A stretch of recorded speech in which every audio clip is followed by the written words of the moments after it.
जय हिंद साथियों, welcome back to my SS Gurukul Bihar. तो फ्रेंड्स, बिहार पुलिस कांस्टेबल के लिए 6 to 12 तक का बहुत ही इम्पॉर्टेंट क्वेश्चन आप सभी के लिए लेकर आए हैं। वनली साइंस का क्वेश्चन है, तो वीडियो को एंड तक ज़रूर देखिएगा। एंड चैनल पे नए होंगे तो चैनल को सब्सक्राइब जरूर कर लीजिएगा। प्रश्न है, प्रकाश वर्ष किसकी इकाई है? तो फ्रेंड्स, प्रकाश वर्ष दूरी की खगोलीय दूरी की इकाई है। खगोलीय पिंडों के बीच की दूरी ज्ञात करने में उपयोगी आती है। नेक्स्ट क्वेश्चन है, कार्य का मात्रक क्या है? कार्य का मात्रक जूल है। अगला प्रश्न है, शरीर का वजन ध्रुवों पर अधिकतम होगा। शरीर का वजन ध्रुवों पर अधिकतम होगा। अगला प्रश्न है, किस तापमान पर जल का घनत्व अधिकतम होगा? तो 4 डिग्री सेल्सियस पे अधिकतम होगा। अगला प्रश्न है, व्यक्ति पृथ्वी की सतह की तुलना में चंद्रमा की सतह पर अधिकतम ऊंचा क्यों उछल सकता है? तो फ्रेंड्स, चंद्रमा के गुरुत्वाकर्षण पृथ्वी की तुलना में कम होने के कारण त्वरण कम है। अगला प्रश्न है, किसी कालीन की सफाई के लिए यदि उसे छड़ी से पीटा जाए तो उसे कौन सा नियम लागू होगा? तो गुरुत्वाकर्षण नियम लागू होगा। अगला प्रश्न है, जब बैरोमीटर का पारा अचानक गिर जाए तो यह किस बात का घातक है? तो आंधी की संभावना की घातक है। अगला प्रश्न है, एसआई पद्धति का ताप का मात्रक क्या होगा? एसआई पद्धति में ताप का मात्रक क्या होगा? तो केल्विन के होगा। अगला प्रश्न है, सूर्य का तापमान किस उपकरण से मापा जाता है? तो पैरामीटर से मापा जाता है। अगला प्रश्न है, धातु की चायदानियों में लकड़ी का हैंडल लगा होता है क्योंकि लकड़ी ऊष्मा की सुचालक होती है। अगला प्रश्न है, अत्यधिक शीत ऋतु में पहाड़ों का पानी की पाइपलाइन फट जाती है, इसका कारण क्या है? पाइप में पानी जमने पर सिकुड़ जाता है। अगला प्रश्न है, बॉलोमीटर मापन की एक युक्ति है ऊष्मीय विकिरण की। अगला प्रश्न है, ठंड के दिन में लोहे के गुटके और लकड़ी के गुटके को प्राप्त काल में छुए तो लोहे का गुटका ज़्यादा ठंडा लगता है क्योंकि लकड़ी की तुलना में लोहे का ऊष्मा का अच्छा चालक है। अगला प्रश्न है, उबलते जल द्वारा जलने की तुलना का वाष्प द्वारा जलना अधिक कष्टदायक होता है, क्यों होता है? तो भाप में गुप्त ऊष्मा होती है। अगला प्रश्न है, काले वस्त्रों के मुकाबले श्वेत वस्त्र शीतल क्यों होते हैं? उसके पास जो भी प्रकाश पहुंचते हैं उसे परिवर्तित करते हैं। अगला प्रश्न है, गर्मी के दिनों के दौरान मिट्टी के बर्तन में रखी पानी ठंड हो जाता है, किस कारण? तो वाष्प उत्सर्जन के कारण। वाष्प उत्सर्जन ही जबकि राइट आंसर है। अगला प्रश्न है, कोई पिंड ऊष्मा का सबसे अधिक अवशोषण करता है जब वह काला और खुरदुरा होता है। अगला प्रश्न है, किसी वस्तु की विशिष्ट ऊष्मा पर निर्भर करती है। किसी वस्तु की विशिष्ट ऊष्मा पे निर्भर क्या करती है? तो पिंडों के द्रव्य पर पदार्थ। अगला प्रश्न है, बर्फ को बुरादे में पैक क्यों किया जाता है? बुरादा ऊष्मा का कुचालक होता है। अगला प्रश्न है, डेसिबल का प्रयोग किसकी मापन का इकाई है? डेसिबल का प्रयोग ध्वनि की तीव्रता का मापन इकाई है। अगला प्रश्न है, एक जैव पद्धति जिसमें परास्तरवे ध्वनि का उपयोग किया जाता है सोनोग्राफी आपकी राइट आंसर है। अगला प्रश्न है, ध्वनि तरंगे कहाँ नहीं चल सकती है? तो निर्वात ही आपकी राइट आंसर है। अगला प्रश्न है, मनुष्य के लिए मानक ध्वनि स्तर है 60 डेसिबल इज आपकी राइट आंसर है। अगला प्रश्न है, प्रकाश के विद्युत चुंबकीय स्वरूप की खोज किसने की थी? तो मैक्स मैक्सवेल ने की थी। मैक्सवेल इज आपकी राइट आंसर है। अगला प्रश्न है, पूर्व आंतरिक परिवर्तन होता है जब प्रकाश जाती है सघन माध्यम से विरल माध्यम की ओर और आपतन कोण क्रांतिक कोण से अधिक के साथ है। अगला प्रश्न है, सूर्योदय और सूर्यास्त के समय वायुमंडल में लालिमा किस कारण छा जाती है? तो फ्रेंड्स, प्रकाश के प्रकीर्णन के कारण लालिमा छा जाती है। अगला प्रश्न है, वाहन पीछे से आने वाली वस्तुओं को देखने के लिए किस प्रयोग करता है? तो उत्तल दर्पण का प्रयोग करता है। अगला प्रश्न है, किस वस्तु का प्रतिबिंब मनुष्य की आँख पर कहाँ बनता है? किसी वस्तु का प्रतिबिंब मनुष्य की आँख पे कहाँ बनता है? तो रेटिना पे बनता है। रेटिना इज आपकी राइट आंसर है।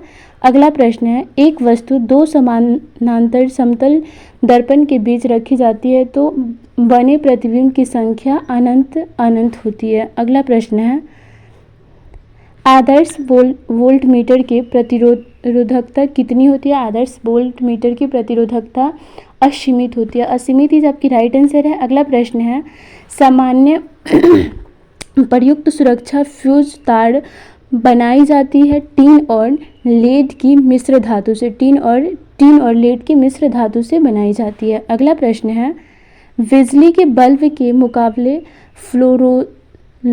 फ्लोरोसेंट ट्यूब अधिक पसंद की जाती है क्योंकि ट्यूब में विद्युत ऊर्जा लगभग पूरी तरह से प्रकाश ऊर्जा में परिवर्तन हो जाती है। अगला प्रश्न है, विद्युत बल्ब के तुरंत निर्माण में टंगस्टन का प्रयोग किया जाता है क्योंकि इसका उच्च गलनांक होता है। अगला प्रश्न है, डायनेमो एक मशीन है जिसका काम है यांत्रिक ऊर्जा को विद्युत ऊर्जा में परिवर्तन करना। डायनेमो एक मशीन है जिसका काम क्या है? तो यांत्रिक ऊर्जा को विद्युत ऊर्जा में परिवर्तन करना। अगला प्रश्न है, कौन सा उपकरण विद्युत प्रतिरोध को मापता है? ओम मीटर। कौन सा उपकरण विद्युत प्रतिरोध को मापता है? तो ओम मीटर इज आपकी राइट आंसर है। अगला प्रश्न है, अस्थायी चुंबक किससे बनाया जाता है? अस्थायी चुंबक इस्पात से बनाया जाता है। इस्पात इज आपकी राइट आंसर है। अगला प्रश्न है, रडार का प्रयोग किस लिए किया जाता है? रडार का प्रयोग दूरस्थ वस्तुओं की पहचान करना और ऊर्जा का पता लगाने में कार्य किया जाता है। अगला प्रश्न है, एक्स किरणों का प्रयोग किस लिए किया जाता है? एक्स किरणों का प्रयोग बहुमूल्य पदार्थों और हीरो में खराबी का पता लगाने के लिए किया जाता है। अगला प्रश्न है, एलईडी का आविष्कार किसने किया था? एलईडी का आविष्कार किसने किया था? तो नील होलोन्याक ने की थी एलईडी का आविष्कार। अगला प्रश्न है, सेफ्टी रेजर का आविष्कार किसने किया था? तो सेफ्टी रेजर का आविष्कार जिलेट ने किए थे। जिलेट इज आपकी राइट आंसर है। अगला प्रश्न है, मोबाइल फ़ोन का आविष्कार किसने किया था? मार्टिन कूपर ने। मार्टिन कूपर इज आपकी राइट आंसर है। अगला प्रश्न है, कार्बन का कौन सा अपरूप विद्युत का सुचालक होता है? तो ग्रेफाइट। कार्बन का कौन सा अपरूप विद्युत का सुचालक होता है? तो ग्रेफाइट इज आपकी राइट आंसर है। अगला प्रश्न है, सबसे पहले इलेक्ट्रॉन के आवेश का सफलतापूर्वक निर्धारण किसने किया था? तो फ्रेंड्स, मिलिकन ने किया था। मिलिकन इज आपकी राइट आंसर है। अगला प्रश्न है, रदरफोर्ड के प्रकीर्णन परीक्षण ने किसकी मौजूदगी को सिद्ध किया है? तो परमाणुओं में न्यूक्लियस को मौजूद किया है। अगला प्रश्न है, परमाणु के किस कण में कण और तरंग दोनों की प्रकृति होती है? तो इलेक्ट्रॉन में। इलेक्ट्रॉन ही आपकी राइट आंसर है। अगला प्रश्न है, द्रव्यमान संख्या किसका उपयोग होता है? द्रव्यमान संख्या किसका उपयोग होता है? तो प्रोटॉन और न्यूट्रॉन का। अगला प्रश्न है कि न्यूक्लियर कान में कोई द्रव्यमान और कोई आवेश नहीं होता है किंतु प्रजकरण होता है न्यूट्रिनो में। न्यूट्रिनो इज आपकी राइट आंसर है। अगला प्रश्न है, परमाणु का भार अंतर्राष्ट्रीय मानक है C12। परमाणु का भार अंतर्राष्ट्रीय मानक है C12 में। एक परमाणु के तीन आधारभूत कण कौन कौन से हैं? तो प्रोटॉन, न्यूट्रॉन और तथा इलेक्ट्रॉन है। अगला प्रश्न है, किसी तत्व का परमाणु में से 2 प्रोटॉन, 2 न्यूट्रॉन और 2 इलेक्ट्रॉन में हो तो उसे तत्वों का द्रव्यमान संख्या कितनी होगी? तो फ्रेंड्स 4 होगी। अगला प्रश्न है, परमाणु संरचना का मॉडल किससे विकसित किया था? तो बोर तथा रदरफोर्ड ने। बोर तथा रदरफोर्ड जबकि राइट आंसर है। अगला प्रश्न है, हाइड्रोजन बम विकसित किया गया था। हाइड्रोजन बम विकसित किया गया था एडवर्ड टेलर द्वारा। एडवर्ड टेलर जबकि राइट आंसर है। अगला प्रश्न है, अल्फा, बीटा तथा गामा के वेधन शक्तियाँ अपने अवरोही क्रम में किस क्रम में होता है? तो गामा, बीटा, अल्फा के क्रम में होता है। अगला प्रश्न है, कोबाल्ट 60 आमतौर पर विकसित चिकित्सा आया था कैंसर जैसे रोगों में प्रयुक्त होता है क्योंकि यह उत्सर्जित करता है गामा किरणें को। अगला प्रश्न है, सहसंयोजिक आबंध किसके कारण बनता है? सहसंयोजिक आबंध इलेक्ट्रॉन के अंश के विभाजन से बनता है। अगला प्रश्न है, रक्त का पीएच मान कितना होता है? रक्त का पीएच मान 7.4 होता है। 7.4 जबकि राइट आंसर है। अगला प्रश्न है, जल और विकास संयोजन है कार्बन डाइऑक्साइड और H2 का। कार्बन डाइऑक्साइड और H2 का। अगला प्रश्न है, निम्न जीवाश्म ईंधनों तथा कोयला, पेट्रोल, प्राकृतिक गैस, डीजल में से कौन सा स्वच्छतम ईंधन है? तो प्राकृतिक गैस ईंधन। अगला प्रश्न है, आधुनिक आवर्त सारणी में 5वें आवर्त में कितने तत्व हैं? तो फ्रेंड्स 5वें आवर्त में 18 तत्व हैं। अगला प्रश्न है, क्लोरोफिल में कौन सा तत्व पाया जाता है? क्लोरोफिल में मैग्नीशियम तत्व पाए जाते हैं। अगला प्रश्न है, प्लास्टर ऑफ पेरिस किससे बनाया जाता है? प्लास्टर ऑफ पेरिस जिप्सम से बनाया जाता है। प्लास्टर ऑफ पेरिस किससे बनाया जाता है? तो फ्रेंड्स जिप्सम से। अगला प्रश्न है, सर्वप्रथम मानव ने किस धातु का उपयोग किया था? सर्वप्रथम मानव ने तांबा धातु का प्रयोग किया था। अगला प्रश्न है, सोना और चांदी को एक साथ नहीं रखा जाता है क्योंकि सोना चांदी की उपस्थिति में ऑक्सीडेशन कर लेता है। अगला प्रश्न है, मुखों का सोने के नाम में किसे जाना जाता है? मुखों के सोने के नाम में आयरन पायराइट को जाना जाता है। आयरन पायराइट इज आपकी राइट आंसर है। अगला प्रश्न है, पटाखे को जलाने पर हरा धुआं किसके क्लोराइड लवण के कारण दिखाई देता है? तो वेरियम क्लोराइड के लवण के द्वारा दिखाई देता है। अगला प्रश्न है, पीतल एक मिश्र धातु है जिसके अवश्य है तांबा और जास्ता। अगला प्रश्न है, कौन सा तत्व सबसे पहले कृत्रिम रूप से उत्पादित किया जाता है? तो प्लूटोनियम इज आपकी राइट आंसर है। अगला प्रश्न है, भारी पानी का रासायनिक संगठन क्या होता है? भारी पानी का रासायनिक संगठन D20 होता है। D20 होता है। अगला प्रश्न है, न्यूक्लियर रिएक्टर में प्रयोग किए जाने वाला विमंदक है ग्रेफाइट और भारी जल। इज आपकी राइट आंसर है। अगला प्रश्न है, अर्धचालक में विद्युत का प्रभाव होता है कोटरों के माध्यम से। अगला प्रश्न है,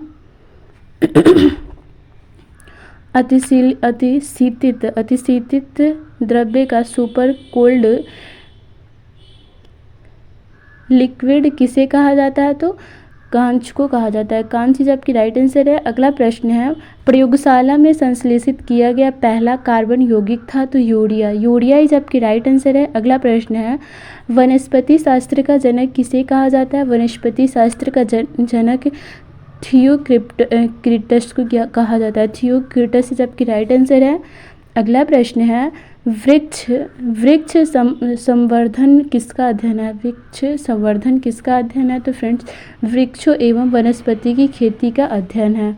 अगला प्रश्न है, जीवों की खोज किसने की थी? तो फ्रेंड्स जीवों की खोज लिवहन हुक ने की थी। लिवहन हुक की जबकि राइट आंसर है। अगला प्रश्न है, दही जमाने में किस बैक्टीरिया का प्रयोग किया जाता है? लैक्टोबैसिलस का। लैक्टोबैसिलस ही जबकि राइट आंसर है। अगला प्रश्न है, इबोला क्या है? इबोला एक वायरस है। इबोला क्या है? तो फ्रेंड्स इबोला एक वायरस है। अगला प्रश्न है, सजीव और निर्जीव के बीच की कड़ी किसे कहा जाता है? तो फ्रेंड्स सजीव को, जो कि अकोशीय है। सजीव को जो कि वो अकोशीय है।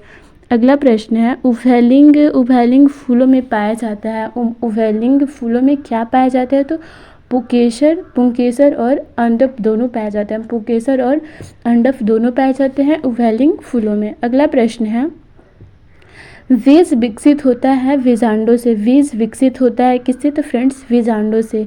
अगला प्रश्न है, जब ईंधन किसके बीज से प्राप्त होता है? तो जेट्रोफा के बीज से प्राप्त होता है। अगला प्रश्न है, दलहन पौधे की कल से संबंधित है। दलहन पौधे की कल से संबंधित है तो लेग्यूमिनोसी से संबंधित है। लेग्यूमिनोसी से संबंधित है। अगला प्रश्न है, प्राकृतिक रूप से फल किस हार्मोन के कारण पकता है? तो फ्रेंड्स फल एथिलीन हार्मोन से पकता है। अगला प्रश्न है, पादप वृद्धि हार्मोन जिब्राइल किस निकल जाते हैं? तो फ्रेंड्स कवक से जाते हैं। अगले प्रश्न है, पौधे का आर्द्र पतन रोग किसके कारण होता है? तो पिथियम डिवेरियम से होता है। पिथियम डिवेरियम इज आपकी राइट आंसर है। अगला प्रश्न है,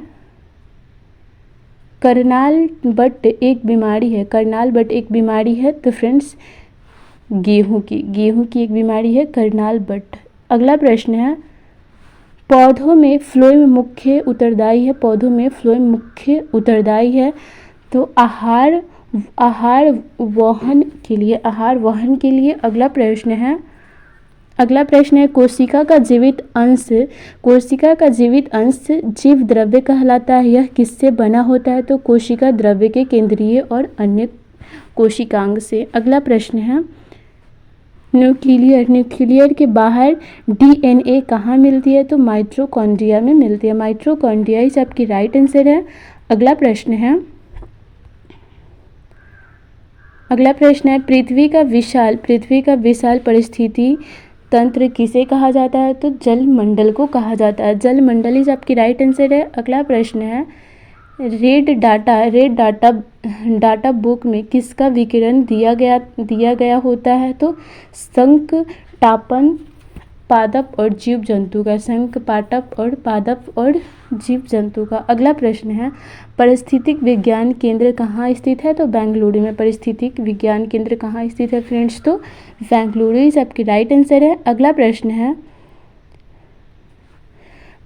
आधुनिक जेट प्रदूषण पैदा करता है। आधुनिक जेट प्रदूषण पैदा करता है ओजोन परत को पतला करके। अगला प्रश्न है, एडेनियोलॉजी किसका अध्ययन है? एडेनियोलॉजी मड़कों का अध्ययन है। अगला प्रश्न है, प्लाज्मा में जल का प्रतिशत कितना है? प्लाज्मा में जल का प्रतिशत 90% है। 90% ही आपकी राइट आंसर है। अगला प्रश्न है, संयोजी ऊतक का उदाहरण है रक्त हड्डी कार्टिलेज इज आपकी राइट आंसर है। अगला प्रश्न है, गुणसूत्रों में उपस्थित होता है तो फ्रेंड्स गुणसूत्रों में उपस्थित क्या होता है? तो डीएनए प्रोटीन होता है। गुणसूत्रों में उपस्थित डीएनए और प्रोटीन होता है। अगला प्रश्न है, केंचुआ किस संघ का प्राणी है? केंचुआ किस संघ का प्राणी है? तो एनेलिडा का प्राणी है। एनेलिडा इज आपकी राइट आंसर है। अगला प्रश्न है, बुद्धि का केंद्र किसे कहा जाता है? बुद्धि का केंद्र सेरेब्रम को कहा जाता है। बुद्धि का केंद्र किसे कहा जाता है? तो सेरेब्रम को कहा जाता है। अगला प्रश्न है, स्तनधारी में यूरिया कहाँ बनता है? स्तनधारी में यूरिया किडनी में बनता है। स्तनधारी में यूरिया कहाँ बनता है? तो फ्रेंड्स स्तनधारी में यूरिया किडनी में बनता है। अगला प्रश्न है, किस ग्रंथि में नाली नहीं पाया जाता है? किस ग्रंथि में नाली नहीं पाया जाता है? तो अंत स्राविक ग्रंथि में नाली नहीं पाया जाते हैं। अगला प्रश्न है एंड लास्ट प्रश्न है, मानव हृदय में कितने कक्ष होते हैं? तो फ्रेंड्स, मानव हृदय में कुल 4 कक्ष होते हैं। दायां अलिंदा, दायां नियल, बायां अलिंदा और बायां नियल। ये आपकी राइट आंसर है। तो फ्रेंड्स, मेरी ये लास्ट क्वेश्चन थी। वीडियो अच्छी लगी हो तो वीडियो को लाइक शेयर कमेंट में ज़रूर बताना, और पीडीएफ चाहिए तो उसके लिए भी कमेंट करना। ये टोटल सिर्फ साइंस की क्वेश्चन थी और बहुत ही सेलेक्टेड क्वेश्चन है, और बिहार पुलिस में आपके 6, 9th और 10th और 12th का ही क्वेश्चन आने वाले हैं। अदर कोई बुक आप लोग नहीं पढ़िएगा। So thank you so much.